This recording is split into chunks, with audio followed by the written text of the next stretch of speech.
ആയുർവേദത്തിന്റെ അടിസ്ഥാന തത്വങ്ങളെ പറ്റി പഠിക്കുമ്പോൾ നിങ്ങൾ തീർച്ചയായിട്ടും അറിഞ്ഞിരിക്കേണ്ട ചില ഘടകങ്ങളാണ് പഞ്ചമഹാഭൂതങ്ങൾ. പഞ്ചമഹാഭൂതങ്ങൾ എന്തൊക്കെയാണെന്ന് വെച്ചാൽ ആകാശം, വായു, അഗ്നി, ജലം, പൃഥ്വി. ഇതിന് ഓരോന്നിനും അതിൻ്റെതായ പ്രോപ്പർട്ടീസ് ഉണ്ട്. എല്ലാം വിശദമായിട്ട് വഴി പറയാം. അടുത്തതായിട്ട് ത്രിദോഷങ്ങൾ അറിയണം. 3 ദോഷങ്ങൾ: വാദം, പിത്തം, കഫം. പിന്നെ സപ്തധാതുക്കൾ അറിയണം. അതായത് രസധാതു, രസ, രക്ത, മാംസ, മേധ, അസ്ഥി, മജ്ജ, ശുക്ര. അങ്ങനെ 7 ധാതുക്കൾ. പിന്നെ 3 മലങ്ങൾ, അതായത് വിയർപ്പും മൂത്രവും മലം.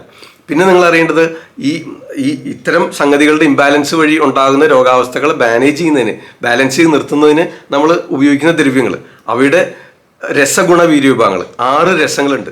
രസാസ്വാദമ്ല ലവണ തിക്തോഷ്ണ കഷായ, അങ്ങനെ 6 രസങ്ങളുണ്ട്. ഓക്കെ, അതായത് മധുരരസം, അമ്ലരസം, പുളിരസം, ലവണരസം, ഉപ്പുരസം, അതുപോലെ കയപ്പ് രസം, എരിവ്, ചവർപ്പ്, ഇങ്ങനെ 6 രസങ്ങൾ. ഓക്കെ, ഈ 6 രസങ്ങൾ എല്ലാ ദ്രവ്യങ്ങളിലും അടങ്ങിയിട്ടുണ്ട്. ഈ ഓരോരോ ദ്രവ്യങ്ങളും ഈ പഞ്ചമഹാഭൂതങ്ങൾ കൊണ്ട് തന്നെയാണ് നിർമ്മിച്ചിട്ടുള്ളത്. അപ്പം നമ്മുടെ മനുഷ്യ ശരീരത്തിൽ കാണിക്കുന്ന ലക്ഷണങ്ങൾ വഴി ഏതേത് ദോഷങ്ങൾ വർദ്ധിച്ചിട്ടുണ്ടെന്ന് തിരിച്ചറിയുക, അതിനെ കോമ്പൻസേറ്റ് ചെയ്യുന്നതിന് വേണ്ടതായ ദ്രവ്യങ്ങൾ ഉപയോഗിച്ചുകൊണ്ടുള്ള ഔഷധങ്ങൾ നിശ്ചയിക്കുക, അതിനനുസരിച്ചുള്ള ജീവിത രീതികൾ ഫോളോ ചെയ്യുക. അതാണ് നമ്മുടെ ആയുർവേദ ചികിത്സയുടെ അടിസ്ഥാന തത്വം. അപ്പോൾ നമ്മൾ പ്രകൃതിയിൽ കാണുന്ന ഓരോ ഫലവൃക്ഷങ്ങളും സസ്യലതാദികളും പഞ്ചമഹാഭൂതങ്ങൾ നിർമ്മിച്ചിട്ടുള്ളതാണ്. നമ്മുടെ മനുഷ്യ ശരീരവും പഞ്ചമഹാഭൂതങ്ങൾ കൊണ്ട് നിർമ്മിച്ചിട്ടുള്ളതാണ്. അപ്പോൾ ഇവയുടെ ബാലൻസ് ഒന്ന് കുറഞ്ഞാൽ അതിൻ്റെ ഓപ്പോസിറ്റ് പ്രോപ്പർട്ടി അപ്ലൈ ചെയ്താൽ അത് ബാലൻസ്ഡ് ആയി, അല്ലെങ്കിൽ ഒന്ന് കൂടിയാൽ അതിൻ്റെ ഓപ്പോസിറ്റ് പ്രോപ്പർട്ടി അപ്ലൈ ചെയ്താൽ അത് ബാലൻസ്ഡ് ആയി. അങ്ങനെയാണ് നമ്മൾ ഈ രോഗാവസ്ഥകളെ ചികിത്സിക്കുന്നത്. ഓക്കെ, ഇനി ഈ ചികിത്സയുടെ ഭാഗമായിട്ട് നമുക്ക് പഞ്ചകർമ്മ ചികിത്സ ചെയ്യും. പഞ്ചകർമ്മ എന്ന് പറഞ്ഞാൽ പഞ്ചശോധന ചികിത്സ. നമ്മുടെ ശരീരത്തെ പ്യൂരിഫൈ ചെയ്യുന്നതിന് വേണ്ടതായ എലിമിനേഷൻ, ശരീരത്തിൽ അടിഞ്ഞുകൂടിയിട്ടുള്ള ഇമ്പ്യൂരിറ്റീസിനെ എലിമിനേറ്റ് ചെയ്യുന്നതിന് വേണ്ടതായ ചികിത്സാ രീതിയെ പഞ്ചകർമ്മ ചികിത്സ എന്ന് പറഞ്ഞു. പഞ്ചശോധനം എന്ന് പറയുന്നു പഞ്ചകർമ്മം. അതായത് അതേതൊക്കെയാണെന്ന് വെച്ച് കഴിഞ്ഞാൽ വമനം, ഛർദ്ദിപ്പിക്കുക, ആമാശയത്തെ ആശ്രയിച്ച് ദോഷങ്ങൾ വർദ്ധിച്ച് ശരീരത്തിൽ രോഗാവസ്ഥകൾ ഉണ്ടാക്കുന്ന അവസ്ഥയുണ്ടെങ്കിൽ വമനം ചെയ്യും, ഛർദ്ദിപ്പിക്കും. അടുത്തത് വിരേചനം, അതായത് പിത്തം ശരീരത്തിൽ വർദ്ധിപ്പിക്കുമ്പോൾ വമനം ചെയ്യേണ്ടത് കഫദോഷത്തിലാണ്.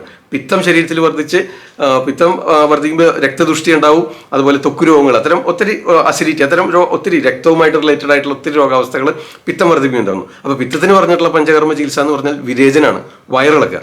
അതുപോലെ വാദസംബന്ധമായ രോഗങ്ങൾ, വാദം ശരീരത്തിൽ വർദ്ധിച്ചുണ്ടാകുന്ന രോഗാവസ്ഥകളെ ചികിത്സിക്കുന്നതിന് വസ്തു ചികിത്സ, അതായത് മെഡിക്കേറ്റഡ് എനിമ, ഓയിൽ എനിമ ചെയ്യും, സ്നേഹവസ്ഥയുണ്ട്, കഷായവസ്ഥയുണ്ട്, അങ്ങനെ ചെയ്യും. പിന്നെ അടുത്തതായിട്ട് രക്തമോഷം, രക്തധാതുവിനെ ആശ്രയിച്ച് രോഗാവസ്ഥകൾ ഉണ്ടാകുമ്പോൾ ബ്ലഡ് ലെറ്റിംഗ്, വെയിൻ കട്ട് ചെയ്ത് ഇമ്പ്യൂർ ബ്ലഡിനെ കളയുന്ന രീതികളുണ്ട്. അത് വെയിൻ കട്ട് ചെയ്തിട്ട് കളയും, ജലൗകാചരണം, അട്ടയെ പിടിപ്പിച്ച് കളയും, അങ്ങനെ പല രീതികൾ, മെത്തേഡ്സ് അതിനെ പ്രതിപാദിച്ചിട്ടുണ്ട്. അത് രക്തമോഷം.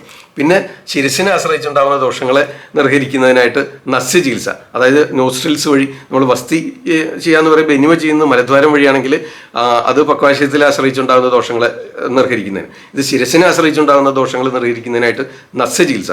മൂക്കിലൂടെയാണ് നസ്യം, നോസ്ട്രിൽസ് വഴി മെഡിക്കേറ്റഡ് ഓയിൽസോ ചൂർണങ്ങളോ കഷായങ്ങളോ സ്വരസോ ഒക്കെ മൂക്കിലൂടെ നിശ്ചയിക്കും, അപ്ലൈ ചെയ്യും. അങ്ങനെയാണ് ശിരസിനെ ആശ്രയിച്ചുണ്ടാകുന്ന രോഗാവസ്ഥകളെ ചികിത്സിക്കുന്നത്. അതിനായിട്ട് ചെയ്യുന്ന മെത്തേഡാണ് നസ്യം. അപ്പോൾ നസ്യം, വസ്തി, രക്തമോഷം, വിരേചനം, വമനം, ഇങ്ങനെ 5 പഞ്ചകർമ്മങ്ങളുണ്ട്. ഓക്കെ, അങ്ങനെ പഞ്ചകർമ്മ ചികിത്സയെ പറ്റി പറയണം, അതറിയണം.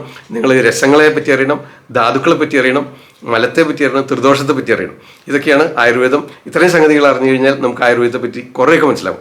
പിന്നെ ഇതൊരു ചിത്രകാരൻ്റെ കയ്യിൽ നമ്മളൊരു 4 കളർ കൊടുത്തു കഴിഞ്ഞാൽ അദ്ദേഹത്തിൻ്റെ ഭാവന അനുസരിച്ച് അത് മിക്സ് ചെയ്യുന്നതിനും പല രീതിയിലുള്ള ചിത്രങ്ങൾ വരയ്ക്കുന്നതിനും പല കളർ കൂട്ടിച്ചേർത്ത് പുതിയ കളറുകൾ ഉണ്ടാക്കുന്നതിന് സാധിക്കും. അത് നിങ്ങൾക്കറിയാലോ.